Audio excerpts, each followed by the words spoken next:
Some bands think of rock as daytime music. Others consider it a roadmap to the blackest part of the night. The Doors always took their inspiration from the darkness. Led by singer Jim Morrison, the band combined poetry and theater. They investigated places where dreams and nightmares collided. They brought an underground vision to the top of the charts. The Doors are legends. This is their story. Bring on to the other side. Bring on to the other side. Bring on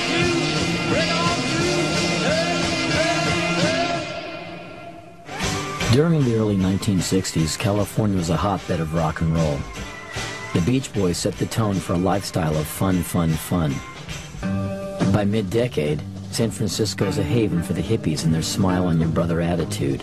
But in Los Angeles, the Doors left flower power to rot on the vine.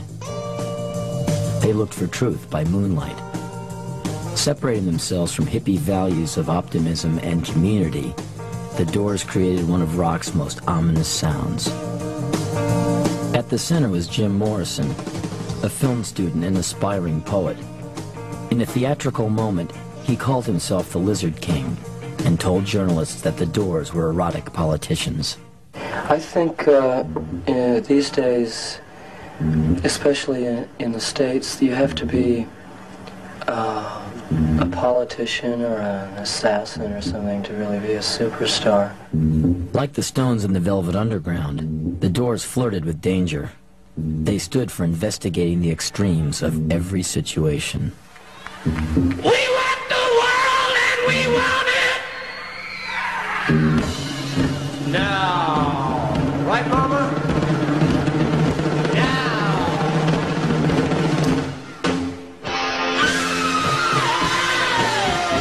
Morrison's emotions were extreme, too. He could be cerebral, he could be derelict. The tension between the two sides was explosive.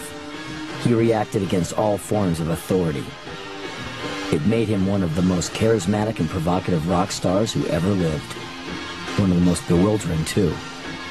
No one, not even the other Doors, knew what he would do next. James Douglas Morrison was born in 1943 in Florida. His father, a captain in the Navy, was fighting in World War II when his son was born. Jim's middle name was inspired by General Douglas MacArthur, but the discipline of military life wasn't his destiny. Steve Morrison's duties often kept him away from his children. The family moved frequently. By the time Jim turned 4, they had bounced from Florida to D.C. to New Mexico. He never settled into one particular environment. A chubby kid, Jim had a wild streak. He taunted his siblings, Ann and Andy, and got attention by throwing fits. And when that didn't work, he'd retreat to his books. A favorite subject was reptiles. Life in Albuquerque provided plenty of opportunity to investigate the desert creatures. Young Jim was fascinated by lizards. I'm a lizard king. I can do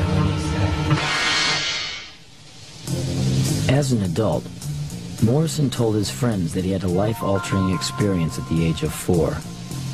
While the Morrison family was driving to Santa Fe one day, they came across a crash on the highway. A truck had swerved off the road and into the desert. Several Native Americans had been riding in the back. One died in the crash. Some were thrown from the truck, badly injured. The Morrisons stopped to help, and Jim couldn't take his eyes off the scene. Years later, he said that an Indian spirit took possession of him that day. Indians scattered out on the highway bleeding. Ghosts crowd the young child's fragile eggshell mind. In high school in Virginia, Jim shunned hobbies and sports. He was a class clown who loved the satire of Mad Magazine, but managed to get good grades. An IQ test placed him in the genius range. He investigated philosophy, mysticism, and art. Jack Kerouac's On the Road was a favorite book. Morrison was attracted to an anything-goes kind of freedom. Soon, Nietzsche was also on his reading list. He often rebelled against the middle-class life his family lived. Jim relished the chance to be on his own in college. First, he went to school in Florida, where he read incessantly. He was intrigued by texts that dealt with the psychology of crowds. At one point, Morrison urged some friends to help him start a riot, just to see what the outcome would be. They declined. Against his parents' wishes, he transferred to UCLA to study film. He told his friends that film was where the unconscious part of life was most eloquently expressed. Morrison was taken with two kinds of motion pictures, surrealism and cinema verite. He was fascinated by the difference between sensual dreams and blunt reality. Jim made one film while he was at UCLA. He got a D on it.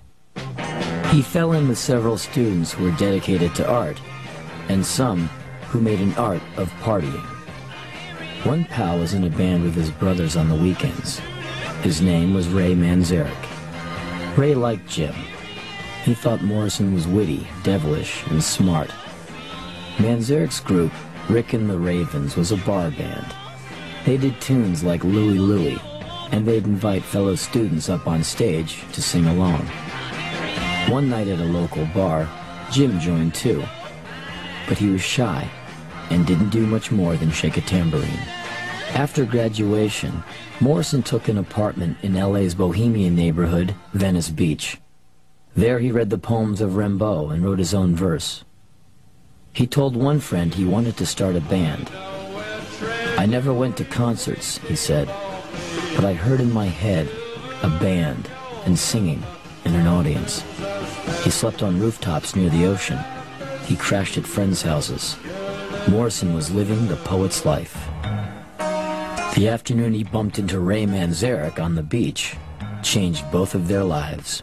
School was finished, we had nothing to do, and Jim was going to New York, I was going to stay in Los Angeles, and about a month into the summer vacation, who comes walking down the beach but Jim Morrison?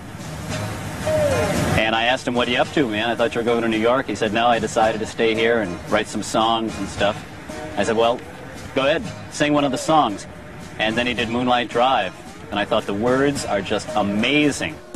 Let's swim to the moon, let's climb through the tide, penetrate the evening that the city sleeps too high.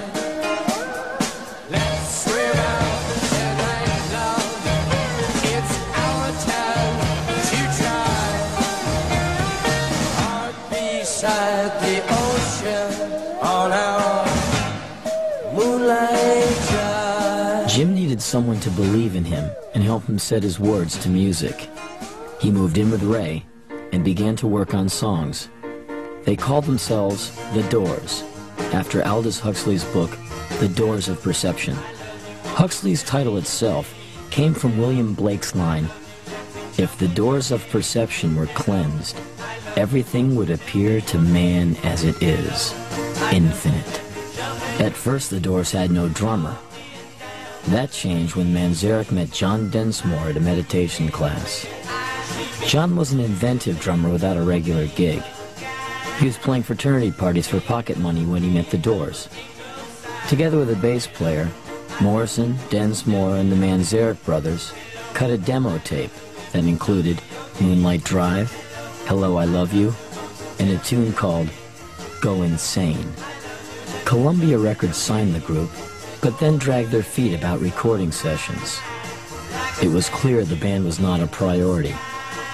Disheartened, Ray Manzarek's brothers went back to their day jobs. It looked like the Doors were finished. In fact, they had not yet started. In the next remarkable year, the Doors would bring Jim Morrison's vision to life.